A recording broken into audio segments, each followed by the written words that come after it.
நான் சும்மா பேர் சொல்லி கூப்பிட்டேன். சின்ன கண்ணா, ப்ராப்ளம் தான் என்ன? நேத்து வரைக்கும் மத்தவங்க தான் மதிக்காம இருந்தாங்க, இப்ப பெத்தவங்களும் மதிக்க மாட்டேங்கிறாங்கடா.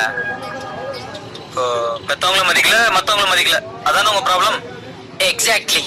அது மட்டும் இல்ல, நாட்டுல கழுதைக்கு கூட கல்யாணம் பண்ணி வைக்கிறாங்க.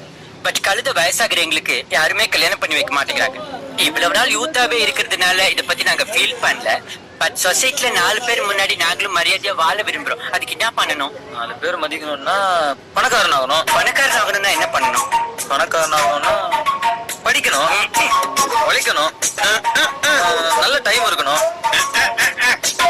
இப்படி முக்கிட்டே இருந்தா 30 வருஷம் ஆனாலும் முன்னுக்கு வர முடியாது. பிரதர், நாங்க ஸ்ட்ரைட்டா சீக்கிரமா பணக்காரன் ஆகிறதுக்கு ஏதாவது ஐடியா சொல்லு.